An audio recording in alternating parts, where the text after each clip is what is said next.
In this episode of Hot Hardware's 2.5 Geeks, you didn't need to watch SpaceX anyways. You want to watch us. Next.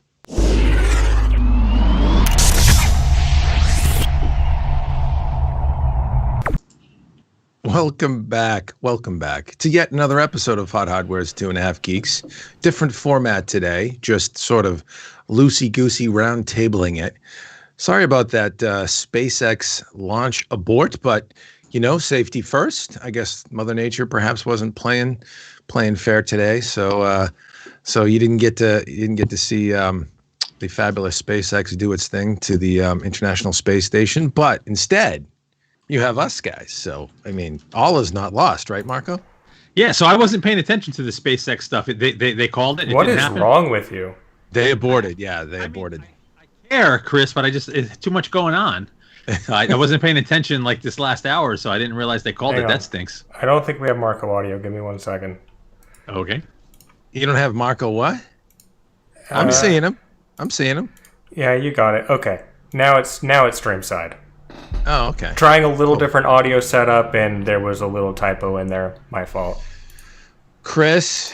We're good. Chris, pay the gerbils. Pay the gerbils. They work hard. You know, they're running on the treadmill. They work hard. Okay. Well, there's a few dead up here apparently, so we'll deal with it. Yeah. So hey, yes, welcome back, everybody. It's great to have you with us again on the 2.5 Geeks podcast, where we talk lots of things tech from the wonderful land of HotHardware.com and around the web. And I have my compatriots with me, Marco Chiappetta and Chris Getting behind the knobs and dials. And yeah, we had I don't know how we follow up last week's podcast, because we had a pretty spectacular dude by the name of Frank Azor on with us, gracing the airwaves, to talk about all things AMD. Gave us quite a bit of insight on AMD and what's going on there, and his role as chief architect of gaming solutions. Yeah, that's what it is. And then also a very interesting laptop, all AMD laptop from the folks at Dell, the G515 SE, Ryzen and Radeon powered machine. Very interesting discussion, right, Marco? Pretty cool stuff. Yeah, man, I thought it's pretty awesome. Frank's one of those guys that when you hear him talk, you just want to listen.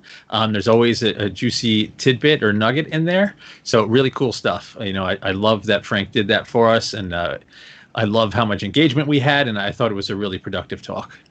Yeah, you know, he's pretty. What's great about him is he's a pretty senior exec there. He's a VP level guy, and but when you talk with Frank, you realize, although he's been in the industry and he's your proverbial heavyweight, as it were, he's very laid back. He's very down to earth. He's a regular guy. He's like talking to a good friend, and that's really what he is. He's been a friend of ours for, I guess decades now, which is hard to admit. But yeah, if you were paying attention, I don't know if you pulled away, and we almost should have maybe written up a story on this. But I noticed something during the cast that he kind of let loose with that was, he didn't give a lot of detail, but he sort of hinted that they can do some pretty interesting things with speed shift, with also, more importantly, integrated graphics and discrete graphics in these new Ryzen 4000 powered notebooks with Radeon GPUs. And he sort of hinted that there might be interesting things to do in terms of incorporating what it sounded like, you know, adaptive switching between integrated CPU or GPU and discrete GPU. Did you pick up on that, Marco? That was interesting to me. I did, and I have two predictions there that I didn't want to put Frank on the spot and make him say yes or no, but that's definitely one thing that is probably coming. You know, if there's, you know, a profile for a particular app, and you know a particular game is going to run at, say, 60 FPS on the integrated, shut down the discrete, run it on the integrated. Something else that I think is probably going to come in the future, potentially. You know, this first iteration of Smart Shift was about boosting performance, but theoretically, what you could also do, because you have tons of controls over Radeon in the Adrenaline Edition software. Let's say you are playing a game and you want to lock the frame rate down to 60 frames per second to conserve battery life, using Radeon Chill or whatever. Mm-hmm. Now, if there's some intelligence in there and you don't need the CPU to run at full speed to pump out that 60 frames per second, maybe you can bring the CPU down as well. Now, all of a sudden, you have the CPU and GPU drawing less power. Maybe you end up with longer battery life. Just speculating. Frank never mentioned anything like that, but it seems like something that could be doable. Yeah, no, absolutely. I think there's lots of interesting things you can do. And one of the things that Frank has discussed with us in the past are their passion for optimizing gaming on battery life. Right. And so untethered from the wall. I'm just thinking of what a joke it's been to even say, oh, yeah, I'm going to game on battery. It's like, okay, yeah, you get like half an hour, maybe an hour in an intense game. Yep. And no one takes it seriously. So if they can make it a serious realization, that's going to be a game changer. Yeah.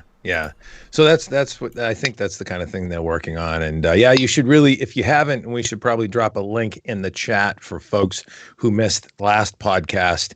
If you haven't seen it, it was Friday last week, and check it out. Frank's got some very interesting insights to bestow in general about life at AMD, how the team goes about their design work there, and pretty cool stuff. Juan Vargas in the chat asks, when will the new laptop models of the Ryzen 4900H CPU are going to be out to the market? And actually, Juan, I have sitting right next to me a 4900H configuration of a certain machine. They're out there. And I think they're probably trickling out a little bit, staggered behind the 4800H config, the Ryzen 7 configs, because it's just one of the tighter speed bins. Also, it's more expensive speed bin. So I think the OEMs are going out with more mainstream configs to hit price points out of the gate.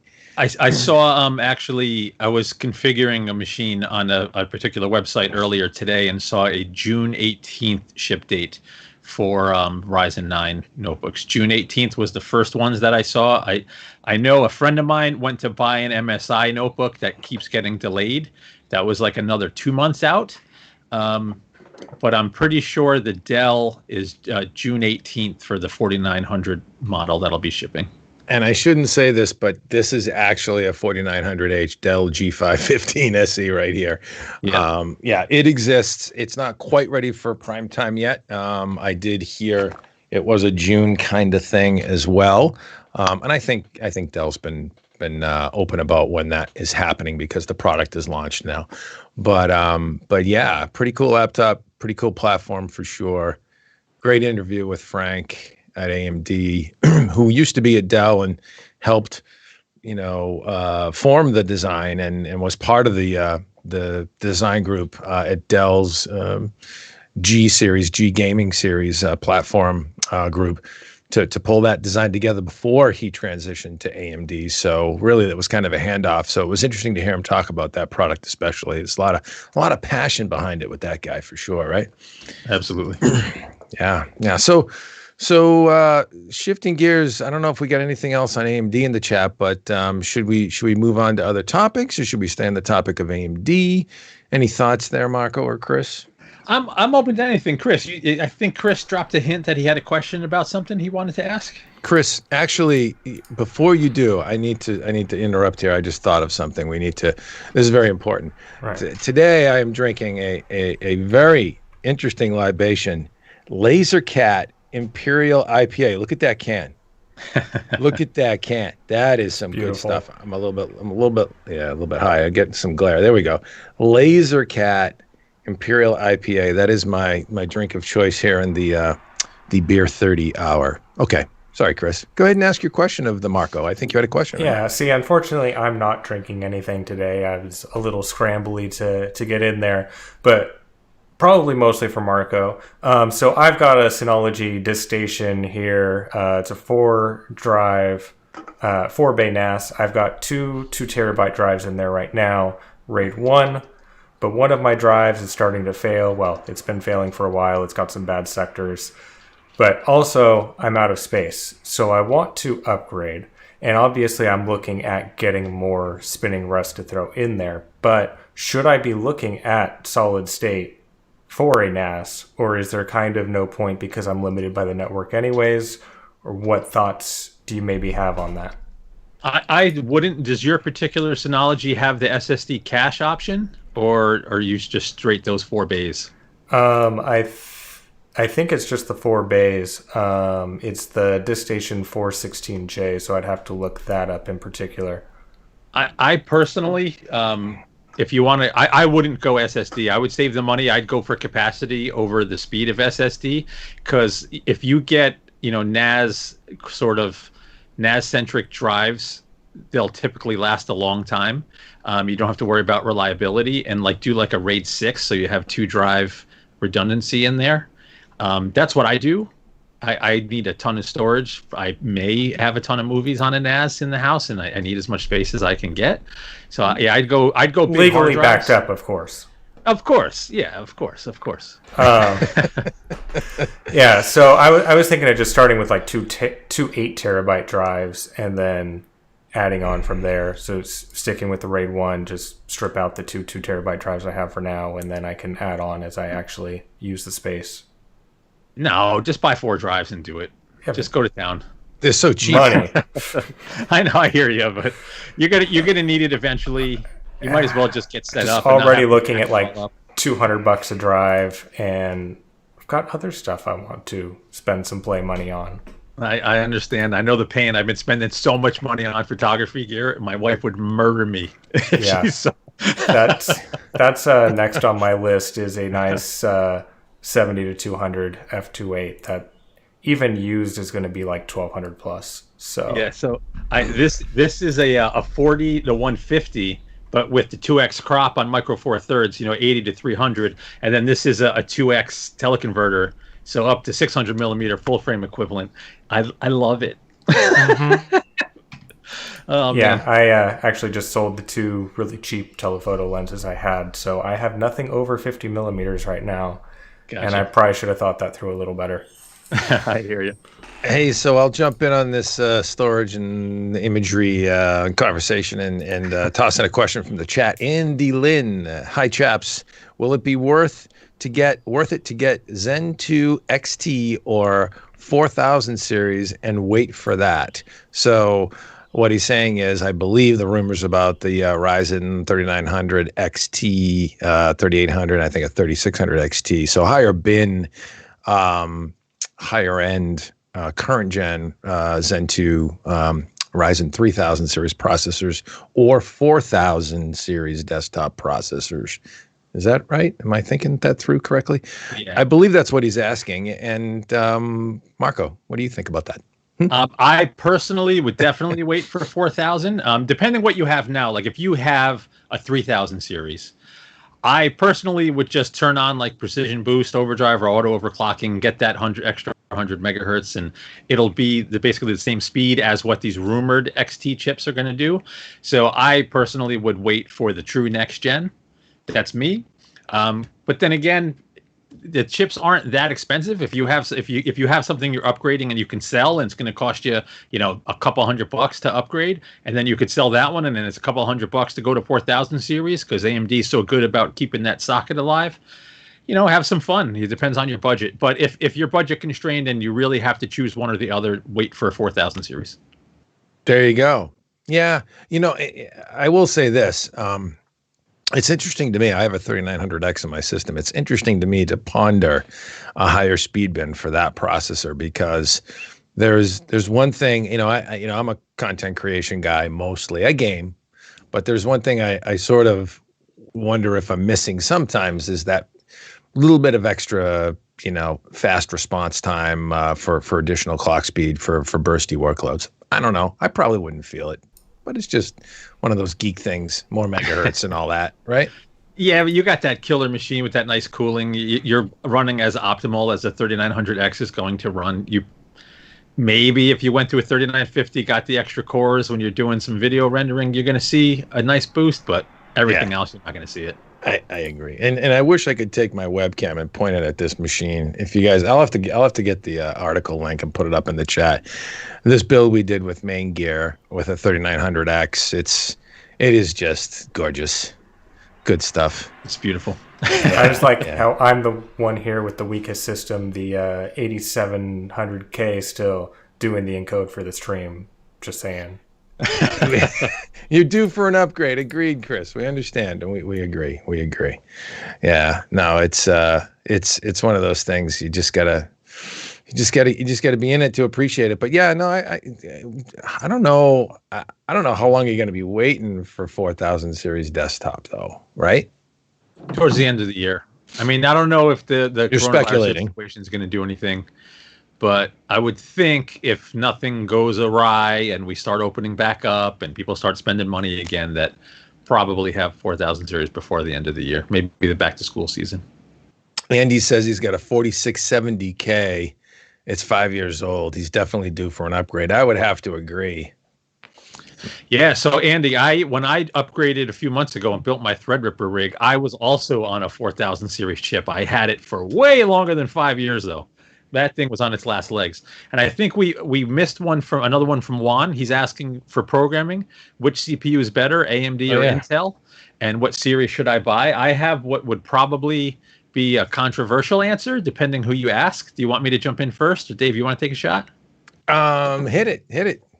I think personally, because I'm a selfish PC enthusiast, if you're a developer and you're making apps for future-looking PCs, you want to be working on a Threadripper. We're going in the direction of more cores. It's getting harder and harder to boost IPC and get higher clocks. The megahertz race is over for many years. The trend is towards more cores, more threads. So you want a machine with as many cores and threads as you can get so you can test your wares on it. I personally would go the Threadripper route, or if you want a workstation class thing, an EPYC-based machine. Then again, you can also go with, a Xeon-powered workstation, and get up to 28 cores there too. So it's not like it's a low thread count, but you can absolutely go nuts on the Threadripper and have, tons of virtual machines and tons of threads to play with. That's the route I would go. Yeah, there's going to be some dependency on what your target for your software is, because if you're looking at the data center right now, the market share is Intel. So you obviously want to make sure that your software can run great on Intel. But as Mark was pointing out, EPYC chips are coming in, and we're even seeing like ARM chips coming into the data center too. So, you do want some flexibility there, but I mean, the core counts on AMD definitely are nice. Yeah, and I would echo that as well. However, I would throw one caveat. It depends on budget, obviously, and let's face it. When you jump to the Threadripper platform, you're talking about some additional cost for sure. What you could do that would get you some pretty high core count as well, if you want to have a highly threaded development platform available to you, as a 3950X. Yeah.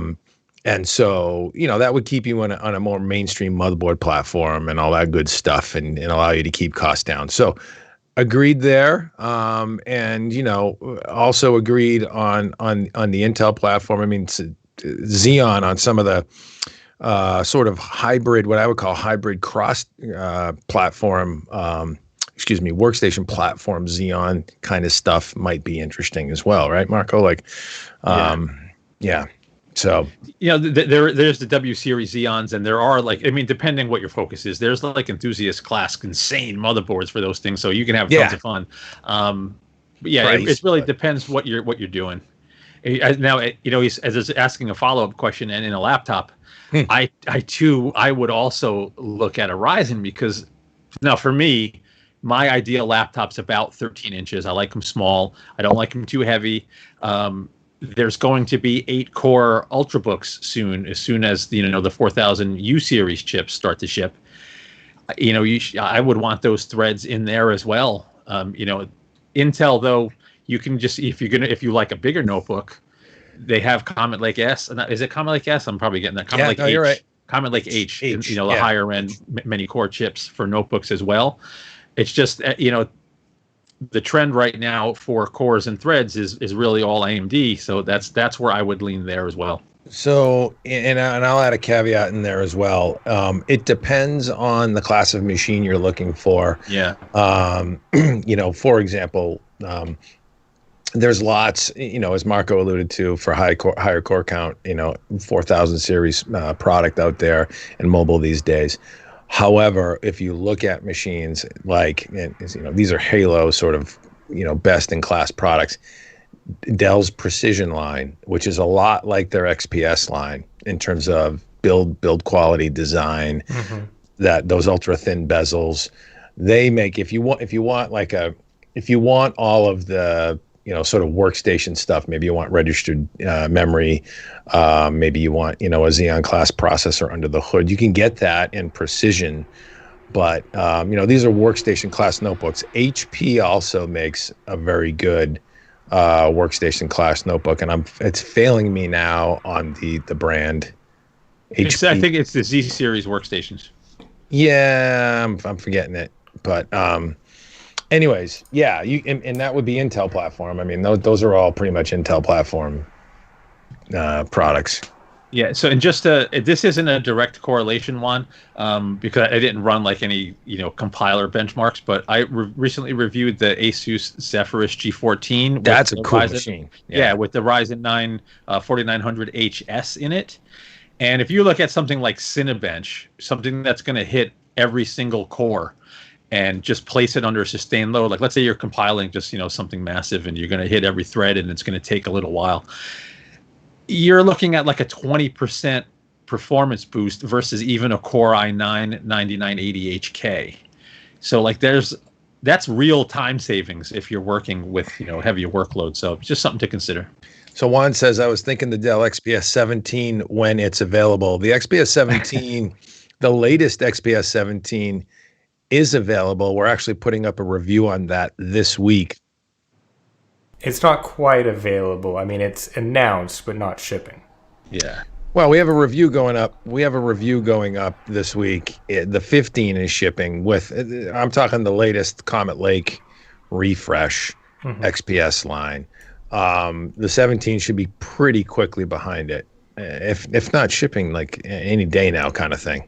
Yeah, something like a couple weeks, I think, was the discussion. But yeah, the XPS 17, because I have had it here. I don't have it with me right at the moment, but it is a beautiful, beautiful laptop. So I would highly recommend it, especially if you want to chase the high cores. It can put the Core i9 in there with the 8 cores, 10th gen. So, it should crunch through anything you need to throw at it just fine. No concerns there. How deep your pockets are, maybe a different question. I don't know where the pricing is going to come in quite yet, but it's a premium machine, and I think it's one of those luxury items that is still so useful that it's worth the bit of luxury price, just because it's fantastically built. I don't really have any serious complaints with it that I can come up with. Yeah, and Intel's platform, and again, I would echo Marco's opinion on the Ryzen 4000 series batch of products. If you don't mind waiting a few weeks to see what other manufacturers are offering up with Ryzen 4000 series, because there's going to be some strong stuff there in the 8-core space. But the Intel platform that the XPS 17 Chris is talking about, that it's built on right now, is so well optimized from a power gaining standpoint and all that good stuff that you really do get, some excellent performance across, an 8-core chip in a laptop, not thermally constrained. It's pretty tamed, refined machine, right? Platform at this point. Yeah. Very tamed. Even when I was kicking it up under load, it just didn't get loud. Like, obviously you could hear the fans, but a lot of the gaming notebooks and stuff, you put them under some stress and they're going up 50, even 60 decibels. Their presence is known. With the XPS 17, it really wasn't like that. Very well controlled. I think having that little extra bit of footprint really helps tame it a lot. Marco, you're going to jump in there. I was going to say, I was just doing a bit of Googling. June 16th looks like the ship date for the XPS 17. I don't know if that'll be every config, but XPS 17, it said June 16th on the most recent thing I just saw. I don't know if that's 100% accurate, but that's what's out there right now. Everything's changing these days. Yeah. It's a beautiful thing. It's going to be a summer flush with new technology, right?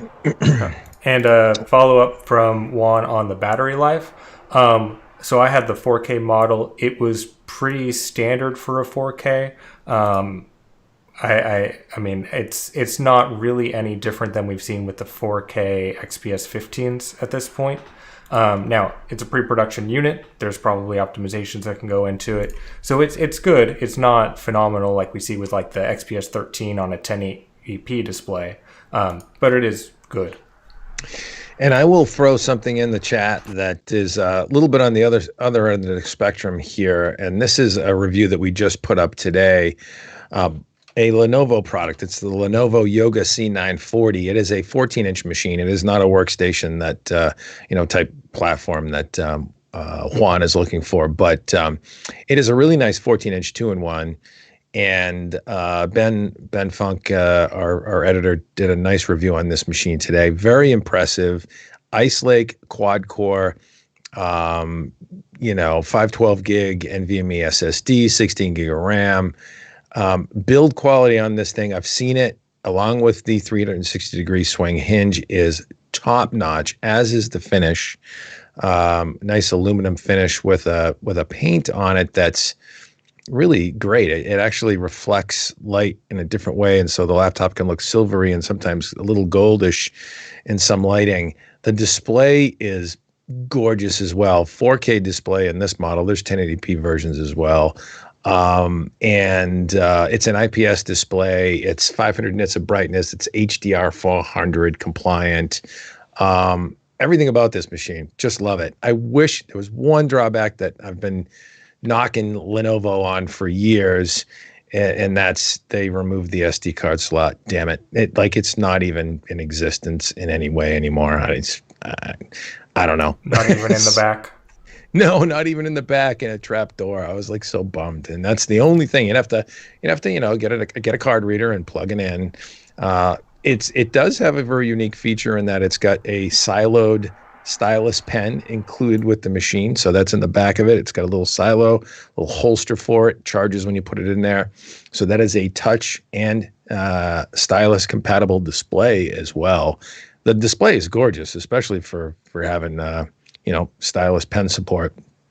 Really just a really well designed, great machine. 14-inch form factor. So if you feel cramped as I do with a 13-inch, like a Dell XPS 13, for me it's just a little bit small, and a 15 is a little bit too big, and the 14 seems to be just about right for me.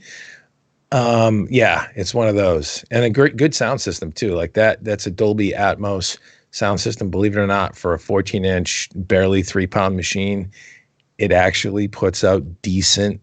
It has some low end, decent sound. It's loud, but it also has actually a slight bit of low end, which you don't find in notebooks hardly at all. At least not ultrabooks. Okay. So there's a quick summary on that one. But geez, I didn't mean to kill the crickets there or whatever. No, it's good. I think we just had something come in into the chat. Juvar's asking, do you think the i5-10400 plus the Z490 board will be able to run 4,000 megahertz RAM with tight subtimings? We only saw a 26 to 3,200 tests. The tight timings is going to be the tricky part. I've actually seen some at, I think it was 4666 with the new 10 series chips. Depends on what you consider tight. I don't think you're going to get crazy tight timings. There is diminishing returns once that memory bandwidth gets so high, because there's so few instances where memory bandwidth is your limiting performance factor unless you're using integrated graphics. But yeah, I want to go see if I can find, I think it was G-Skill. Give me 10 seconds, fellas. Yeah, G-Skill makes some pretty tight stuff. I've got some G-Skill in my machine. They just released there was just a PR that came through the other day about a world record they broke.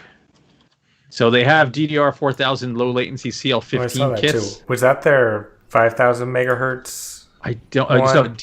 So G-Skill Trident Royal achieves DDR4 6666 on the Asus ROG motherboard. So yeah, that's insane. Let me see if they list what the timings were though for that speed. Yeah, usually when the clock speeds go crazy, the timings get loose. Oh yeah. Right. Well, your memory latency is kind of a combination of your frequency and the latency. Yep. So, Yeah. your So it was latency is going to go up in cycles, but it's not necessarily increasing in actual timed latency. exactly. So it was at CAS 31 with a TRC of 63, a TRP of 63, and a TRAS of 63. So yeah, CAS 31 is like, it's not very tight. But then you got to understand you're running at a clock speed, more than double the default. So right. it balances out. Right. That sounds not too far off of what I would expect. And he's saying the cheap 1040, not the 10600. I think the memory, so your CPU multiplier is locked, but those chips are much more flexible with the B clock, and I think you can still enable XMP. So if you have XMP, don't quote me because I'm not 100% certain, but if you can enable XMP, you should be able to set the memory multiplier. I would think you can get decent memory perf out of it. I'm not certain though. Sorry. Well, I've got some G-Skill 3600 megahertz memory here. It's CAS 16. It's a 64 gig kit. It's pretty great. Nice. Yeah. No, I've been pleased, and honestly, G-Skill kind of came up, recently, sort of not out. I don't want to say out of nowhere, but they've really been, stepping out with standout product. Doing the hard bins that you can't always find. So yeah, G-Skill and Team Group's on the way up too. Yeah. What else we got today, gentlemen? Let's see. Interesting headlines going on. I don't know if we want to talk about this at all, but I'll throw this into the chat. There, in case you guys haven't seen this yet, there is a rumor going around that AMD is readying an XT refresh. They're calling it XT, a Matisse refresh. Ryzen 9 3900, 3800, Ryzen 7 3800, Ryzen 5 3600 XT. And these are all XT suffixes. And, the long and short of it is we're talking higher speed bins with additional overclocking support. So clearly optimizing the Zen 2 architecture for better clocks, better performance. And there's really been sort of like a steady buzz in the normal leaker sphere, if you will, on Twitter and all that good stuff. So it's almost like, where there's smoke, there's fire. There's multiple sightings and benchmarks and stuff. I'm trying to think. Did we have one today? There was like I want to say there was a 3D mark. Whenever you see 3D mark, that's because somebody let fly and it uploaded to the database by accident, kind of thing. That. It's usually a pretty good indicator, unless you could throw speculation, or not speculation, but doubt that perhaps it was doctored. But yeah, that smells like a fairly strong rumor, right, Marco? Or do we deal with rumors? Yeah, we deal with rumors. I'm not certain this is happening. I would think it makes sense if they're getting really good yields and they want to come out with a special edition. Perhaps that's going to be the back to school refresh, and 4000 series is a little later. Not sure. Again, completely speculating. Not 100% sure. Haven't gotten this information out of AMD. Not breaking any embargoes. Yeah. I would think it makes sense. Intel just launched their new processors, their new 10th gen desktop processors. If AMD wants to make a little noise and grab some of the headlines back, it would make sense to take advantage of better yields and release some refreshed chips that are faster. Everybody's clamoring for Ryzen, so it makes sense. I think it all depends on timing of next gen stuff. Yeah, and actually, I just got through dropping the latest one in the chat, which actually went out today. The latest quote unquote leak, and it is a 3D Mark database entry. And you can see the model number. I mean, there would have to be some pretty good Photoshop work going on here if someone was faking it. I don't know. But you can see lots of stuff about it, including memory clocks, which seem to be goosed up a little bit as well. Interesting. We shall see. But that's going on out there in the with the usual crew. I mean, and you can hit Twitter, and there's some guys that they're always, leaking something and or finding it, scouring the benchmark databases for accidental uploads and or intentional, as the case may be. So, all right, should we move on to something else? What else you got? I don't know, man. What are you guys going to be doing this weekend? Anything fun? Marco wanted to freeform this, and I agree. It's good. I'm going to be busy this weekend. Probably doing a little bit of work. One of the things we're doing, which is kind of nice, and I'll mention it quickly, and I won't get into it too much, because hopefully we'll have a story for you someday about this. We're actually building a system with the good folks at lots of them, Corsair, AMD, Kingston. Do I have the memory in there? I'm trying to think of the memory we have in there. I think that's Corsair as well. Excuse me. WD. The list goes on. We have lots of folks contributing here. Of course, AMD actually, in the case of the processor, we have a kid from Make-A-Wish, real nice guy, 12-year-old guy by the name of Doug, he caught a tough break, and he has a dream about being a gamer. And being a game streamer. Actually, he wants to build a gaming PC. He wants to hop on YouTube and hook up and stream, and then also even hook up his Switch with a Switch dock, a Nintendo Switch dock. And so we're putting together a gaming rig for Make-A-Wish Foundation for this young gamer that we're trying to help out with some really great folks at all of our OEM partners. And I'm really excited to see him, build. He's going to build it with his dad, because initially we were going to build it, together with him, show him how to build the PC. Can't do that now with the distancing and COVID-19, especially with anybody that might be immune compromised. And so we got it all together. He's going to get dad together. We're going to hop on a couple of Zoom calls and coach him through it. But that's going to be cool. That's going to be fun to watch this guy, have a dream of building a killer gaming rig all on his own, with the help of some of our friends at all these great companies that contributed. So, hey, yeah, it'll feel good, right? Cool stuff. Good stuff. I am not doing anything nearly as exciting this weekend. I'm hoping to just veg out and maybe watch a couple of movies. My wife and I might go look at a house or two. We'll see if we can get the realtors to cooperate.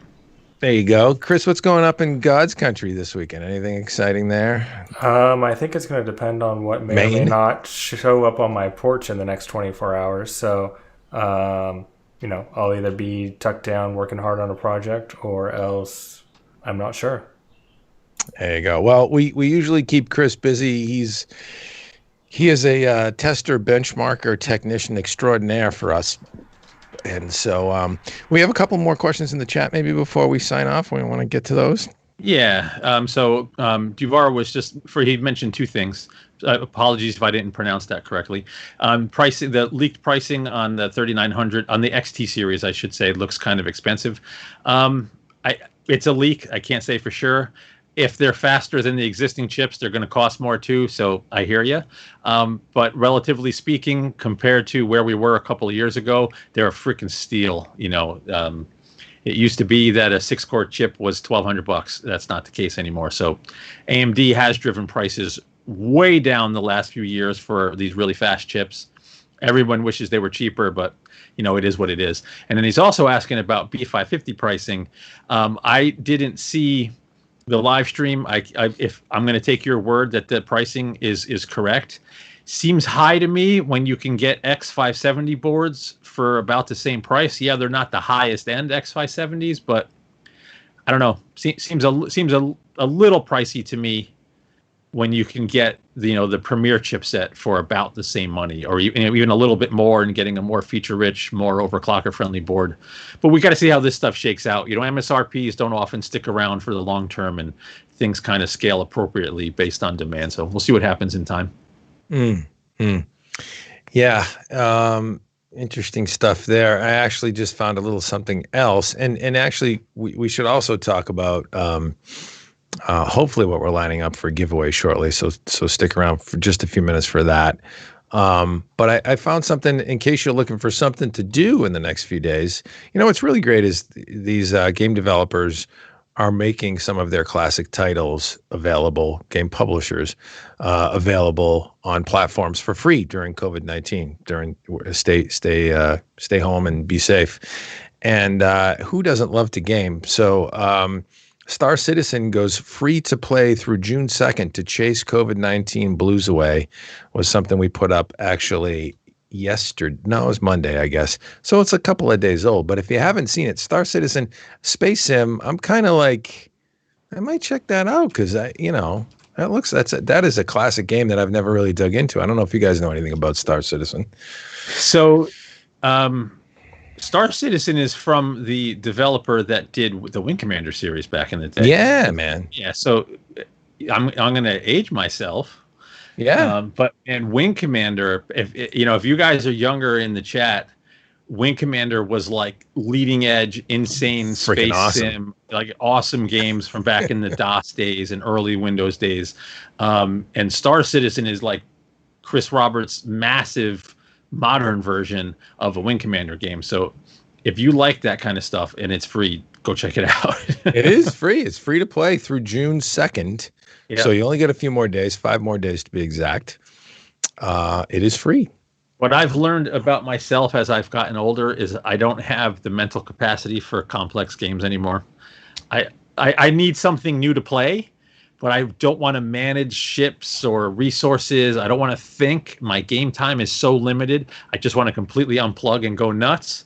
So I need to find, a replacement for Left 4 Dead because I still freaking play Left 4 Dead. What am I, 10 years later? I haven't played Star Citizen yet, but I don't remember Wing Commander being that much in terms of strategy. It was kind of like hop in the cockpit, take out some battalions and then move on to the next, colonized planet kind of thing. Yeah, that was in the days of like where you needed 6 CD-ROMs because of all the full motion video. Though, like Star Citizen is much bigger and more complex. Yeah, like when you look at the UI here, like you can actually interact with all parts of it in game. I'm not sure if I can quite bring up that part of the video again, but like to say it's involved is an understatement. Oh, really? Oh yeah. You gotta do so. If you want to dig in and kill a few hours, there you go. There you go. All right. Well, and before we sign off, let's talk a little bit about what we're trying to line up. We usually every month try and line up a some sort of giveaway, and we have a couple or a line of sight with a couple of OEMs. Might be a killer gaming rig. It might be something perhaps in the gaming mobile space. Maybe it's even Ryzen 4000 mobile. But Marco, I don't know if you have any ideas there, but we're lining up the next giveaway, and it will be big. We'll fire up the Gleam widget and go nuts, right? Yeah, I don't have details. I would love to build something, but it's looking like it's either going to be a pre-built insane machine or a really cool gaming class notebook. We're not sure yet. There's nothing we can really say right now. Yeah. Well, we've talked to some partners that OEM partners that are pretty excited about Ryzen 4000 platforms. So there's lots of things coming in that space. Could be that. We've also talked to folks that are new in the area of boutique pre-built systems. Could be that too. But stay tuned because we usually give something away that's pretty damn spectacular. Sometimes multiple things all at once. And we'll fire it up at HotHardware.com. Right, Chris? Right? You caught me muted. Yes. Yes, we will. I just threw that in there to give you the curveball. I think that probably wraps us up. We'll unless we have anything else to add, any pearls of wisdom or questions in the chat, I think we're good, right? I think we're good. All right. Well, you can find us on the web at hothardware.com. That's our main domain, and youtube.com/hothardware. Hit thumbs up, subscribe. Twitter.com/hothardware. Facebook, we're there too, Hot Hardware. Hit the thumbs up, subscribe, follow, do all that fun social stuff, and we'll see you here next time, Wednesday, most likely 5:30 on the next one. Thanks for stopping by.